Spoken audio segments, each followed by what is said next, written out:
నమస్కారం గురుగారు. నమస్కారం అమ్మా.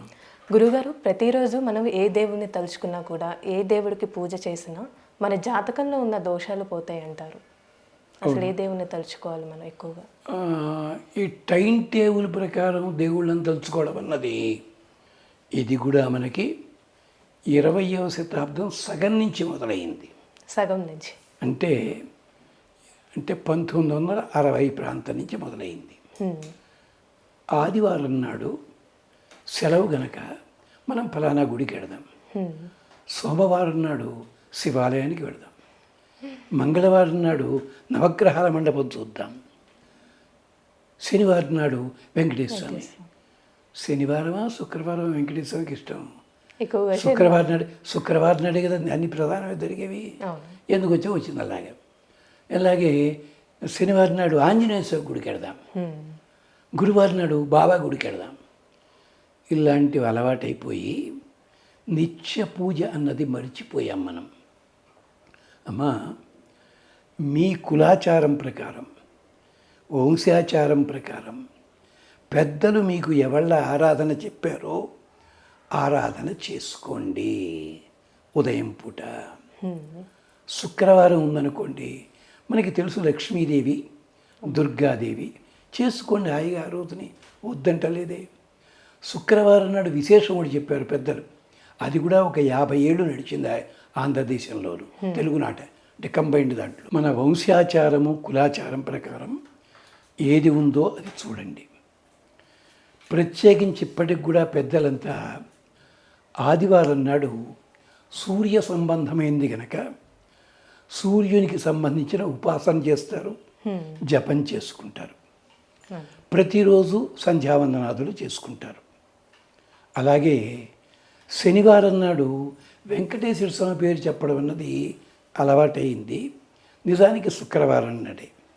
ఒకప్పుడు వైష్ణవులు అందరి ఇళ్లలో కూడా శుక్రవారం నాడు ప్రత్యేకించి పారాయణలు ఉంటూ ఉండేవి ఒకప్పటి రోజుల్లో. అలాగే ఒకటి ఏమిటంటే శుక్రవారోత్సవం అని చెప్పి అందరికి ఉపయోగించేలా పద్ధతి పెట్టారు ఒక పెద్ద జీఆర్ స్వామివారు అన్న ఆయన. శుక్రవారం సాయంకాలం 5:30 నుంచి 7:30 లోపల చుట్టుపక్కల ఉన్న ఆడవాళ్ళంతా కలిసి కూర్చుని పంచాయుధ స్తోత్రము, కృష్ణాష్టకము, తరువాత తప్పితే విష్ణు సహస్రనామము, లక్ష్మీ అష్టోత్తరం చదువుకోవడం, ఏది ఉంటే అది నివేదన చేయడం, వడపప్ప పానకం ఏదో ఒకటి, కొత్తవి ఏం చేయక్కర్లేదు, చక్కగా వాయినాలు ఇచ్చుకోవడం, ఏమైనా మంగళారతులు పాడుకోవడం. అది సుమారు 50 సంవత్సరాల పాటు నడిచింది. దానివల్ల ఉపయోగం ఏంటంటే ఇది పేరెంటల్లా ఉంటుంది. ఇళ్లలో సమస్యలు తీరేవి, గొడవలు అయ్యేది కాస్త, పెళ్లి సంబంధాలు కుదిరేవి, పిల్లదారులు, ఇవన్నీ. అంటే మన పెద్దలంతా కొన్ని ఆచారాలు పెట్టారు. తర్వాత ఎందుకో అది కొండెక్కిస్తుంది అనుకోండి, అది పద్ధతి. అంచేత ప్రధానంగా చెప్పేది ఏమిటంటే మీకు ప్రధానంగా ఆరాధన చేసే విధానం ఏదుందో అది మానవద్దు. ఆదివారం నాడు మంచిది సూర్యుడు ఆరాధన చేసుకోండి, లేదా శుక్రవారం నాడు లక్ష్మీ ఆరాధన, శనివారం మరొకటి. స్వాతి నక్షత్రం వచ్చింది, నరసింహస్వామికి క్షేమం కలుగుతుంది, నరసింహస్వామికి ఆరాధన చేస్తే మనకి క్షేమం కలుగుతుంది. ఇలాగ ఈ దోషం ఏం లేదు. అంచేత ఈ రోజున ఇది చేస్తేనే ప్రయోజనం ఉంటుంది అలాంటిదేం లేదు. తర్వాత చాలామంది మంత్రాలు అడుగుతుంటారు, ఎలా చేసుకోండి, 40 రోజులు చేయాలి, మధ్యలో బ్రేక్ వస్తేనండి.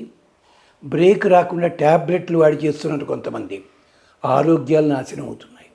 అంచేత నిజమే కొన్ని ఉన్నాయి మధ్యలో అవాంతరాలు రాకుండా చేసేవి, కానీ మామూలుగా చేసేది తెలిసిన 11 రోజులు 19 రోజులు ఇలా పెట్టుకుని చేసుకోవచ్చు. లేదు నిత్య దాంట్లో భాగవతంలో పెట్టుకుంటే నిత్యంగా చేసుకుంటూ వేస్తే మంచిది. అలాగే సాయంకాలం ఇంకో సందేహం మీరు అడగలేదు, సాయంకాలం మళ్ళీ దీపకుందులు మళ్ళీ కొత్తగా పెట్టాలండి, పొద్దున పెట్టచ్చును, కుందులు పెట్టచ్చు, ఒత్తులు కూడా పొద్దున వాడుకోవచ్చును. సెపరేట్గా పెట్టేయడానికి వేరే ఉన్నాయి పూజలు, వాటి కోసం ప్రత్యేకించి వెలిగించాలి. ఇలాంటి అనుమానాలు ముందు పెట్టుకుని మనం ప్రారంభిస్తున్నాం. అంతేకాదు అన్నిటికంటే ముఖ్యము, ఉదయం పూజ చేసేటప్పుడు పూజ కంటే ముందు కాఫీ తాగకుండా ఉంటే మంచిది. అయితే టిఫిన్ చేయొచ్చా అండి అన్నారు వాళ్ళు, కాఫీ తాగొద్దని అని చెప్పి. అలా కాదు, కాస్త ఒక 5 నిమిషాలైనా కాస్త ఉంటే మంచిది కదా. దానివల్ల అన్ని రకాల సమస్యలు తీరుతాయి. కానీ ఈ మధ్యన అలా చెప్తే వినరు కదా. ఇన్న 4 రాళ్ళు తెచ్చుకొని అక్కడ పెట్టి పసుపు కుంకం వేయండి. 4 రాళ్ళు దీనికి ఎవరికి తెలియదు. ఇప్పటికీ తిరుపతి పెడుతుంటే కాలినడక పెడుతుంటే 7 పెంకులు 7 రాళ్ళు ఇలా కనిపిస్తుంటాయి మీకు చాలాను. అవి ఒక 20 ఏళ్ళ నుంచే వచ్చేది. ఎవరో చెప్పారు 7 రాళ్ళు దాని మీద ఒకటి పెట్టి దండం పెడితే పని అయిపోతుంది. ఇలాంటి వాటి కోసం ఎక్కువైపోయింది తప్ప నిజముగా ఆరాధన చేయటం లేదు. స్తోత్రాలు చదువుకోండి. స్తోత్రాలు చదివేటప్పుడు 300 శ్లోకాల 200 అది పక్కనట్టే పెట్టండి. తిట్టుకుంటూ చదవకండి. చదివే శ్లోకంలో పదాలు సరిగ్గా విడగొట్టి చదవండి. నోటికొచ్చినట్టుగా చదవకండి. ఈ మధ్య సీడీల్లోనూ వాటిల్లోనూ కూడా పదాలు ఇష్టం వచ్చినట్టు విడగొట్టి చదువుతారు.